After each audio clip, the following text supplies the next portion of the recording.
नमस्कार दोस्तों, मैं किस्साबाज वाला लेकर आया हूँ विश्वविख्यात लेखकों की कहानियों का गुच्छा। दोस्तों, अगर हमारी कहानी आपको पसंद आए तो इसे लाइक, सब्सक्राइब और शेयर जरूर करें।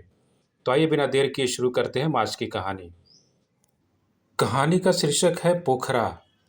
मैंने मेधा से कई बार कहा था, मौसम अच्छा है, कोई झंझट न करो। समय पर निकल चलेंगे तो शाम तक वीरगंज पहुंचकर रात भर विश्राम करेंगे और अगले दिन आराम से पोखरा के लिए रवाना हो जाएंगे। लेकिन वह एक ही तरीका जानती है, आंखें न मिलाओ, हूँ हूँ के पश्चात अंत में अपनी वाली ही करेगी। और वही हुआ।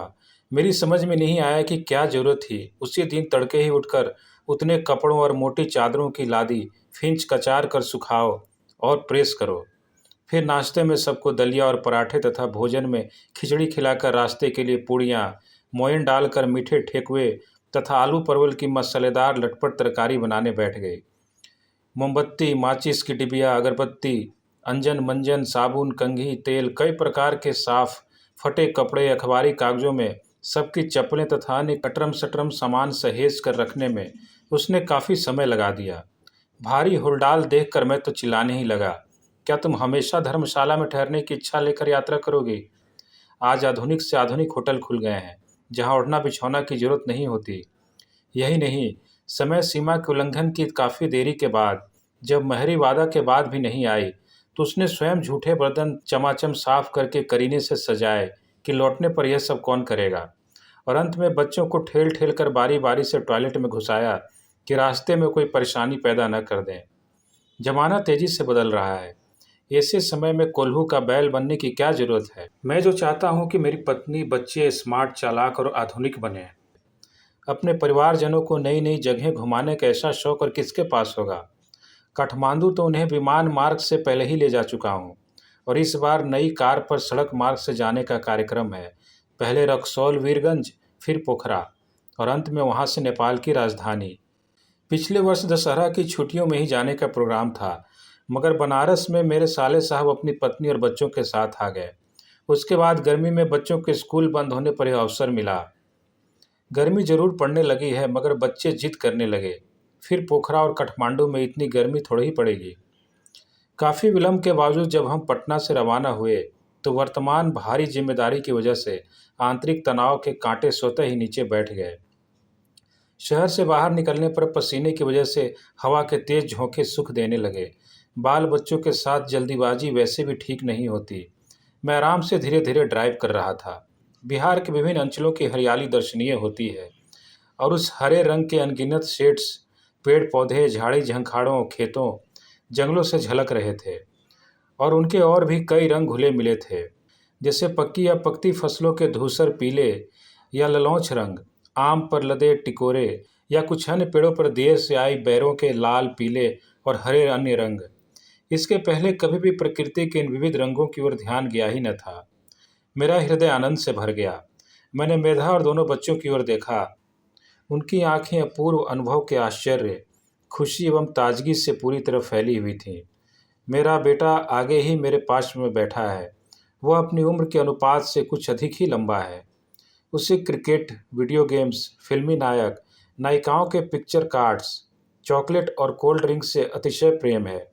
पीछे की सीट पर मेरी पुत्री माँ के साथ बैठी है, जो 15 वर्ष की उम्र के हिसाब से अधिक गंभीर है, जिसे साहित्यिक पत्र पत्रिकाएं, कॉमिक्स पढ़ना पसंद है और जो मेधा की तरह विनम्रतापूर्वक मुस्कुराती रहती है। किंतु मुजफ्फरपुर के पहले ही कार में कोई मामूली खराबी आ गई और मरम्मत कराने में और भी विलंब हो गया।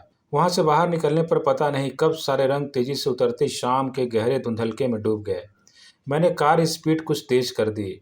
मोतिहारी के आगे आकाश पर बादल घिर आए। हवा में भी तेजी थी।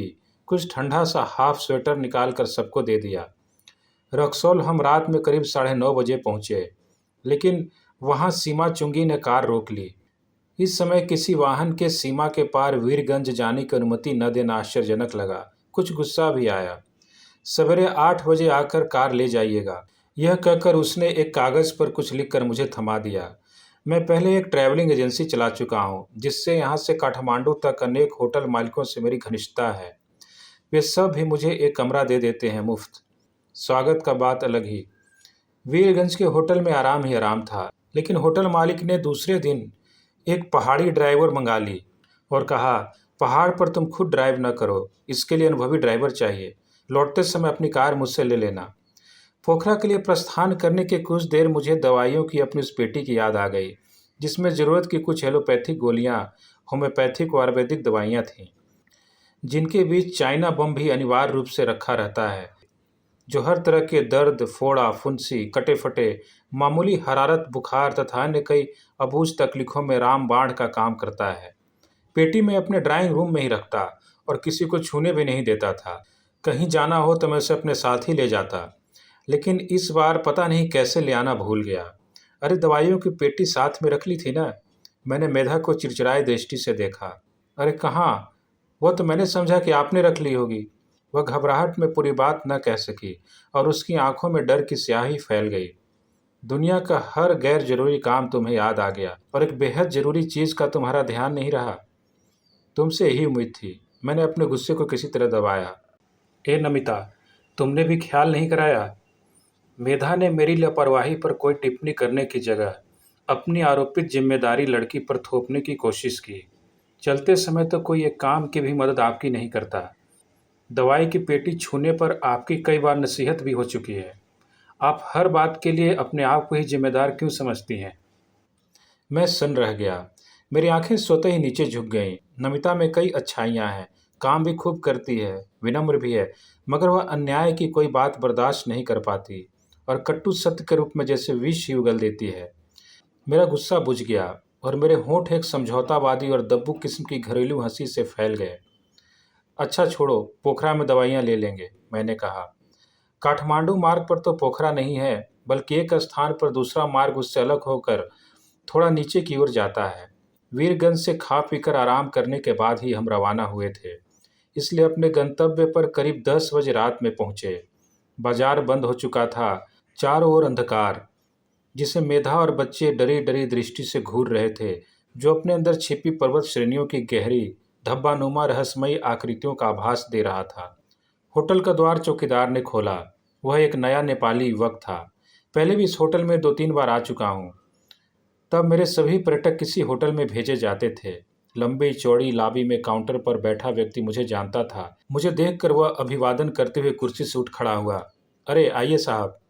उसने तत्काल और सहर्ष 2 बिस्तरों का कमरा ऊपर की मंजिल पर अलॉट करके चौकीदार को हिदायत दी। चौकीदार सामान ले जाते वक्त स्वतः बड़बड़ाने लगा। पोखरा का सबसे अच्छा होटल है साहब। यहाँ सब कुछ मिलता, सब आराम। दूर दूर से लोग आता, पाकिस्तान, अमरीकी, अंग्रेज, चीनी, जापानी साहब। खूब सैर सपाटा करता। सुबह अन्नपूर्णा की चोटी पर स्नो व्यू देखता। सुबह होने में कुछ समय बाकी रहे तभी होटल के सबसे ऊपरी छत पर पहुंचना होता। इंतजार करना होता साहब। उधर गहरी घाटी में सूरज का लाल लाल गोला निकलता और अन्नपूर्णा की बर्फीली चोटी पर सोना पिघलकर फैल जाता। यही समय है साहब, बड़े भाग से देखने को मिलता। अन्नपूर्णा देवी है साहब, उनका दर्शन करके मन पवित्र हो जाता। हम काफ़ी थक गए थे। कमरा सचमुच अच्छा था। मेरा बेटा एक बिस्तरे पर बिना कपड़े बदले और जूते उतारे नीचे पैर लटका लेट गया।